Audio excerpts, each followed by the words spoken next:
Madame Sâtre ? Madame Sâtre ? Excusez-moi. Oui, monsieur Gauguin ? J'aimerais bien faire votre portrait. Pardon ? Oui, je voudrais vous peindre comme vous êtes là, en ce moment, avec votre bel habit breton et votre coiffe. Vous voulez bien, Marie-Angélique ? Posez pour vous, monsieur Gauguin ?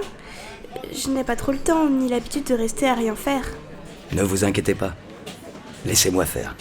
Je vous demande qu'une seule chose, c'est de ne pas regarder la toile avant qu'elle soit finie. En juillet 1886, Paul Gauguin quitte Paris et fuit son ancienne vie d'agent de change.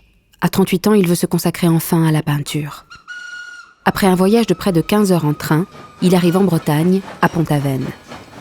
Il va passer dans ce petit village de pêcheurs plusieurs longs séjours pendant les années qui suivent. La vie n'y est pas chère et il se décrit comme un paysan au bord de la mer. Voilà, ma chère Marie-Angélique. Votre portrait est fini. Je vous l'offre. Mais quelle horreur ! Ce n'est pas moi, ça ! Je ne ressens pas cette espèce de vache. Vous pouvez bien la remporter, je ne veux pas de ça chez moi. Je comprends pas. Je crois pourtant sincèrement que c'est mon meilleur travail. Tout comme Marie-Angélique Sâtre, on peut être dérouté par cette toile. Gauguin souhaite avant tout rendre hommage à la Bretagne, à un monde ancestral qu'il considère comme épargné par les évolutions de la vie moderne. Il y voit une terre de légende emplie de résonances mystérieuses, lui qui s'estime être un sauvage dans son époque. Avec ce portrait, il veut rendre compte à la fois de son cheminement artistique et de ses différentes influences. Les formes et les volumes sont simplifiés, les règles de la perspective classique abandonnées. Il entoure la belle Angèle d'un cercle qui se détache sur un fond décoratif en s'inspirant des estampes japonaises. Il ajoute également une touche d'Amérique du Sud avec une statuette péruvienne dont la coiffe et les yeux en amande rappellent ceux de la jeune femme. Gauguin pense apercevoir dans l'art breton une émergence des civilisations considérées comme primitives à l'époque. Tous ces signes sont une invitation à entrer dans son imaginaire où le voyage et le dépaysement règnent en maître. Bien avant 1886, le petit village breton de Pont-Aven a rassemblé des artistes français et étrangers. Plusieurs peintres s'y sont installés au fil du temps, entraînant dans leur sillage l'ouverture de galeries et de marchands de couleurs. Le terme d'école de Pont-Aven ne désigne donc pas une école d'enseignement de la peinture, mais une colonie d'artistes. Ils ont en commun une utilisation de couleurs posées en aplat, ce qui supprime tout effet de volume et des contours cernés d'un trait plus sombre. Pour Gauguin, il faut davantage penser à la création qu'au résultat.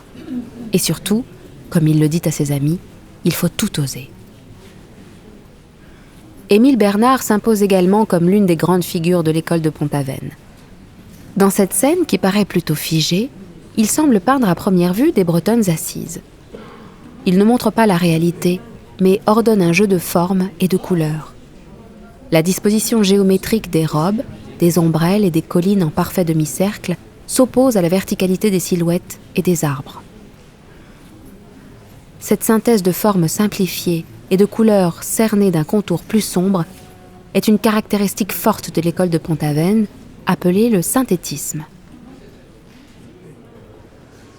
Il faudrait réapprendre à rêver et à ne plus seulement reproduire. Pour les peintres qui se rendent à Pont-Aven, Gauguin fait figure de maître. Ainsi, on raconte qu'il donne en 1888 une leçon de peinture à un jeune artiste, Paul Sérusier, alors qu'il se promène le long de la rivière de la Veine.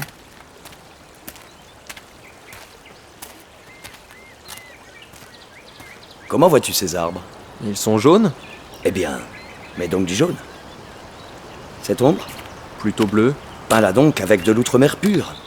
Et ces feuilles, rouges, n'est-ce pas ? Alors mets du vermillon. Restée à l'état d'esquisse, cette huile sur bois de Sérusier, où la rive et les arbres se confondent avec leurs reflets dans l'eau, a joué un rôle important pour toute une génération de peintres. Ces jeunes artistes entrevoient la manière dont la couleur peut aussi traduire des émotions. À quoi reconnaît-on une peinture de l'école de Pont-Aven ? Évidemment, les sujets sont issus de scènes bretonnes. Les tons sont vifs et posés en aplat comme dans un vitrail. Les couleurs n'imitent pas la nature. Les formes simplifiées, parfois géométriques, sont cernées d'un contour plus sombre. Au-delà du sujet, les peintres puisent leurs influences dans l'art médiéval primitif ou japonais et renoncent à la perspective classique.